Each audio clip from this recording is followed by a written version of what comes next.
días, damas y caballeros. Another day, another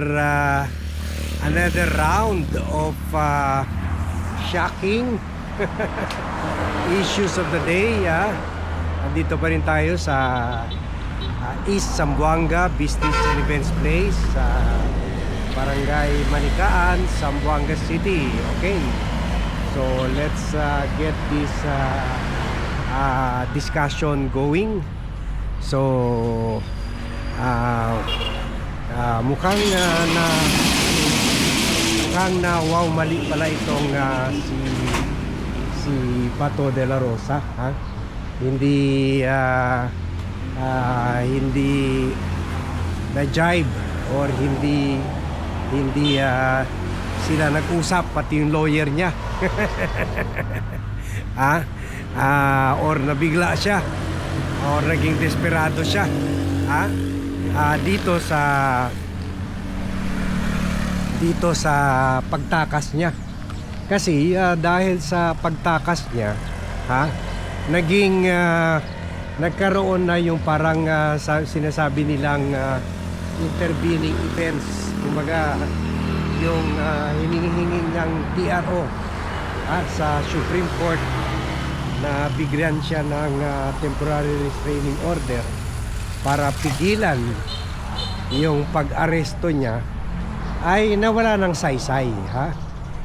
Sabi nga ng mga lawyer, naging moot and academic na yan. Kumbaga tumakas ka na kasi yung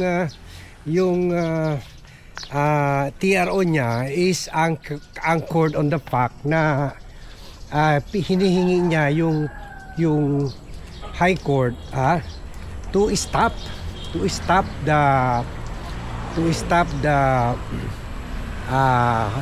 National Bureau of Investigation, the PNP and the DILG from arresting him habang nasa Senado siya. Umalis na siya sa Senado. So ano pang ipipigil? So wala na. Kaya medyo mali rin itong ginawa niyang pagtakas. So nawala na ng tsansa na makahingi pa siya or makakuha pa siya ng temporary restraining order sa korte. So dito makikita mo, tulad ng sinabi natin noon, ay talagang malaki talagang damage rin nagawa sa kanya. Yung presidency naging dahilan para lumantad siya. Presidency ni Chis Escudero, hindi rin ni Alan Peter Cayetano, hindi rin tatagal kasi may mga bali-balita, i-challenge ito mismo ni Chis Escudero. So it could come any day now. Ngayon, in fact, kahapon meron na mga balita sa mga sources natin sa Senado na hindi umattend si Chis Escudero sa caucus ng majority, or umattend man pero ang tagal-tagal. So siguro may mga ibang meeting pa si Chis na sa mga gapangan na sinabi ko sa inyo na nagaganap dyan or medyo baka may kausap ganon, kasi hinahabol rin ni Chis yung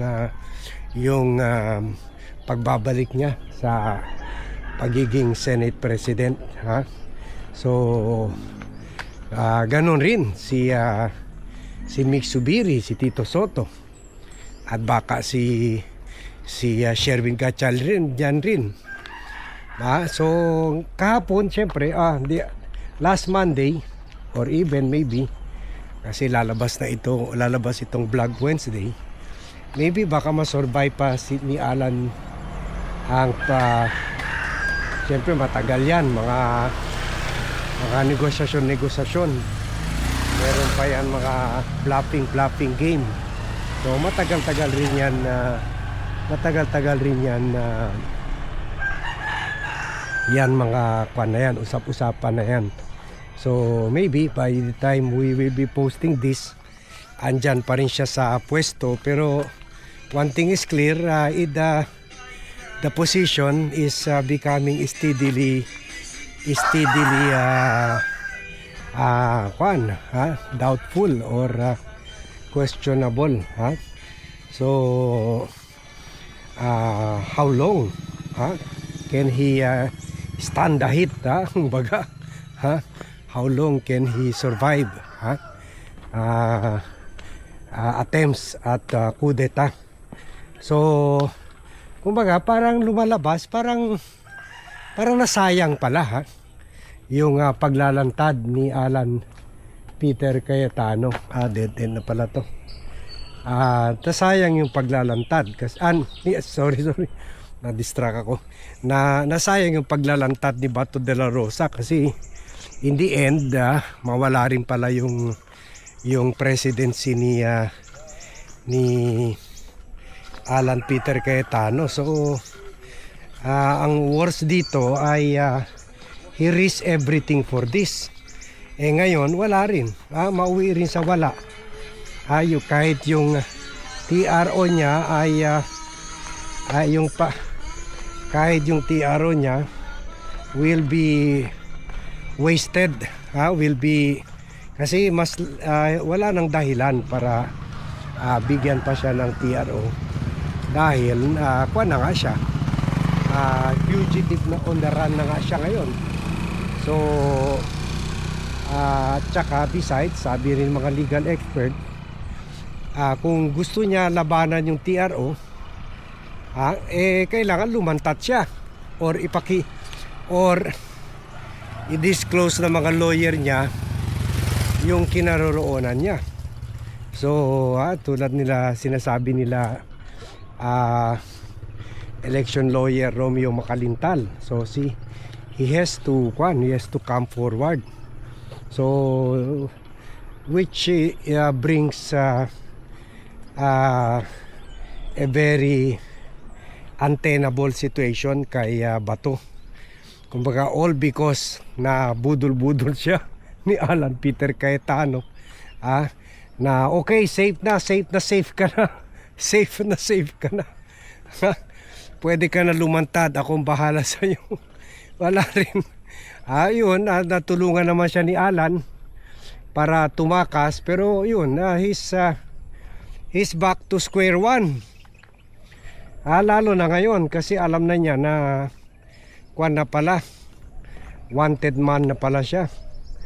Kasi at least yun, dahil sa paglantad niya, napilitan yung ICC gawin public yung arrest warrant niya. So yan, kaya pwede natin sabihin kung sa kung sa movie, a series of unfortunate events incidents, parang yung libro na series ng pagkakamali, mali, panluloko. Niloko siya ni Alan,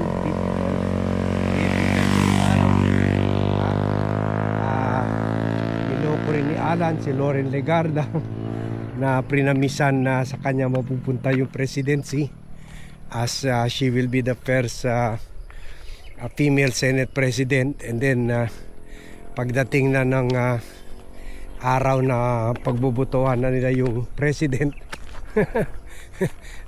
na-nominate si Alan Peter Cayetano. So wala rin. So kumbaga isa sa mga biggest loser dito sa ongoing drama na ito ay si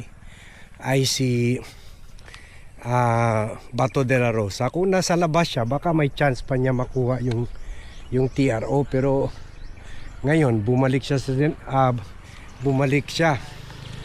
sa Senado. Lumantad siya sa Senado pagkatapos tumakas ulit. Pagkatapos ngayon na isa publiko na ng ICC yung warrant niya. So everybody, lahat ng law enforcers all over the country. No, ngayon alam na wanted man na siya. So he's worse than before. He is in a worse situation than before. Dahil lang pinagkatiwalaan niya yung masasarap na pangako at assurances ni Alan Peter Cayetano. So unlikely na yan, mabigyan ng temporary restraining order, stopping the DILG, PNP and NBI to arrest him. Kaya kahit itong si Senator Trillanes ay kumpiyansa na he will be arrested anytime kung nandito pa siya sa bansa. Pero kung nasa labas ng bansa naman, yung Interpol na ang bahala sa kanya. So thank you, yan ang update natin kay Bato. Thank you very much everyone for watching. Thank you very much for joining me in this vlog. Good morning to all and see you in my next vlog.